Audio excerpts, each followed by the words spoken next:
প্রধানমন্ত্রী তারেক রহমান তিনি বলেছেন যে রিফর্মটা আসলে বাতির সুইচ না যে অফ করব অন করব এমন হওয়ার সম্ভব না। সূর্যের আলো যেমন ধীরে ধীরে ওঠে ঠিক সেভাবে রিফর্ম গ্র্যাজুয়ালি হবে, না হলে মানুষ মানিয়ে নিতে পারবে না। আপনি প্রধানমন্ত্রী তারেক রহমানের এই বক্তব্যের সাথে আসলে কতটুকু একমত?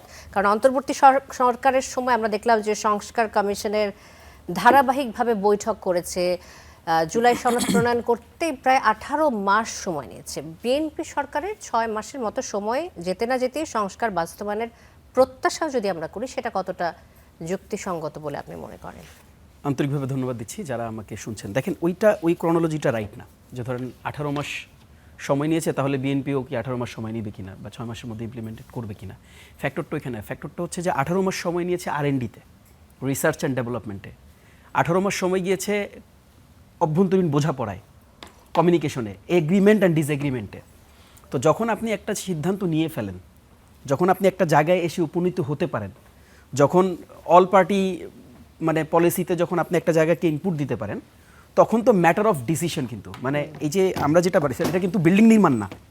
মানে আমরা যেভাবে করে ব্যাপারটাকে ভাবছি যে একটা বিল্ডিং বোধহয় এখন নির্মাণ করতে হবে, একটা বিশাল সময় লাগবে। হ্যাঁ, সময় লাগবে, আপনাকে যথার্থ সময় যতটুকু সময় দেওয়া দরকার সেটা আপনি দিবেন।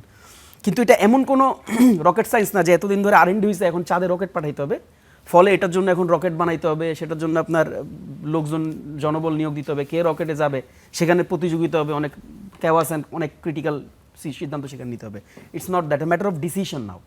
So either you will take decision positively or negatively.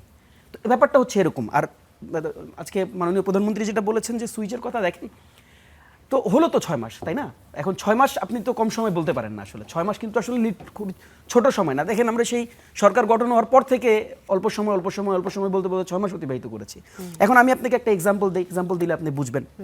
যেমন দেখেন কি হলো, আমরা মানবাধিকার কমিশন নিয়ে আমরা অনেক আলোচনা করলাম আপনাদের এই টকশোগুলোতে এসে, সবাই আমরা আলোচনা করলাম। অ্যামেন্ডমেন্ট হওয়ার কথা ছিল, সেটা অ্যামেন্ডমেন্ট করা হলো না। যেটা ইন্টারিম থেকে যেটা সাজেস্টেড ছিল সেটাকে অ্যামেন্ডমেন্ট করেনি তারা। এবং তারা আমাদের সবাইকে যখন আমরা জিজ্ঞেস করলাম কেন এটা করলেন না, এটা তো ভালো ছিল। আইনগতভাবে যত ধরনের মানে ক্রিটিসিজম আছে, সব ক্রিটিসিজমেই এই আইনটাকে তারা ইন্টারিম যেটা সাজেস্ট করেছিল এটাকে তারা ভালো বলেছে, সকল পক্ষের সকল মতের লোকজন। তারা বললো না আমরা এর থেকে ভালো করবো, এটাই তো তারা বলেছিল। আপনার নিশ্চয়ই মনে থাকবে, এখানে রতন ভাই আছেন, রতন ভাই নিশ্চয়ই ভুলে যাবেন না। তারা বললো এর থেকে অনেক ভালো করবে, ফলে এটা তারা অ্যামেন্ডমেন্ট করে নেই, তারা নিজেদের মতন করে একটা প্রপোজিশন দিবে। এখন দেখেন, তারা প্রপোজিশন দিল, আমি ধরেন বিরোধিতা নাই করলাম, তো অনেক খারাপ মানুষ বিরোধী দলের কাজ হচ্ছে বিরোধিতা করা। রতন ভাই ধরেন নাই বিরোধিতা করলো, রতন ভাই আছেন, রুবেল ভাই আছেন, নাই বিরোধিতা করলো। তার দলের খোদ যিনি লম্বা সময় মানবাধিকারের প্রোফাইল যার আছে, যিনি বাংলাদেশে মানবাধিকার নিয়ে লম্বা সময় 18 বছর একেবারে ফ্রন্টে থেকে ফাইট করেছেন, তুলিয়াপার কথা বলছি, মায়ের ডাকের স্টেটমেন্টটা পড়েন যে এই মানবাধিকার আইনটা তারা ফাইনালি মন্ত্রিসভায় পাশ করেছে। আচ্ছা, সরাসরি মায়ের ডাক এটার বিরোধিতা করেছে এবং খুবই স্পষ্ট। দেখেন, আপনি মানবাধিকার আইন করলেন, কেমন আইন বানালেন? ধরেন আমি একটা অপরাধ সংগঠিত আমার দ্বারা হয়েছে, এটার তদন্ত করবে কে? তদন্ত করবে আমার দল বা আমার বিভাগ বা আমি যেই প্রোফাইল থেকে বিলং করি। ধরেন পুলিশ একটা মানবাধিকার লঙ্ঘন করেছে, এটা তদন্ত করবে পুলিশ, তদন্ত করে পুলিশে এটা রিপোর্ট দিবে এবং পুলিশ নিজে পরামর্শ দিবে যে তোমার এই মানবাধিকার লঙ্ঘন করাটা উচিত নাই, তোমার এই মানবাধিকার লঙ্ঘন তুমি সামনে থেকে আর করবা না। ফলে দেখেন, মানে ব্যাপারটা হচ্ছে এরকম যে আপনিই কর্তা, আপনিই বিচারক। ফলে এখানে বিচার কতটুকু নিশ্চিত হবে সেটা তো আমরা তো 8 বছর দেখেছি। আবার ঘুরে ফিরে আপনি সেই জবাবদিহিতার বাইরে রেখে পুরো বিষয়টাকে আপনি সেই 2009 সালের একটা রেপ্লিকা আমরা দেখলাম, কিছু প্লাস অ্যান্ড মাইনাস আপনি করেছেন। এখন আপনি আমাকে বলেন যে সুইচ টিপ দেওয়ার কথা আপনি বলছেন, আমি দেখতেছি আপনি একটা সুইচ টিপছেন, রাষ্ট্র গেছে অন্ধকার হয়ে। এখন আপনি যে পরবর্তী সুইচ টিপলে আলো আসবে আমি বুঝবো কিভাবে? আপনি তো আমাকে কনফিডেন্স আনতে পারছেন না। এখন আপনি আমাকে বলতে পারেন আমি অযথা সমালোচনা করছি, আমি তো অযথা সমালোচনা করছি না।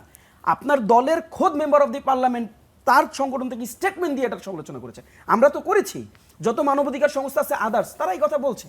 এখন দেখেন, ভাত তো ভাই সব টিপ দিয়ে আপনি চেক করতে পারবেন না, পারবেন? এটা তো রেশনাল না। আমি যদি বলি পুরো ভাত চেক করেন, ভাতের প্রত্যেকটা দানা আপনি চেপে চেক করেন, এটা তো রেশনাল না। আপনাকে একটা দুইটা দানাই তো চেক করতে হবে। আপনি দেখেন 18 মাস গেল, বিবিসি গতকাল খুবই চমৎকার একটা রিপোর্ট করেছে।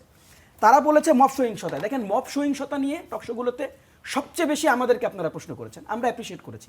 করবেন না কেন? আমরা যেহেতু রাষ্ট্র নিয়ে কাজ করি, আমরা যেহেতু জনগণের একটা দল, আমাদেরকে প্রশ্ন করতে হবে। আমাদেরকে প্রশ্ন করে আপনারা জর্জরিত করবেন, this is what we want.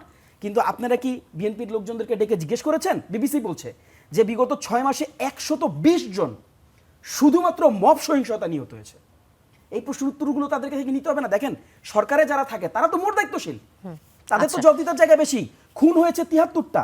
New মার্কেটে আমরা দেখেছি চাঁদাবাজি করতে গিয়ে যুবদল ছাত্রদল নিজেদের 13 জনকে আহত করে নিল।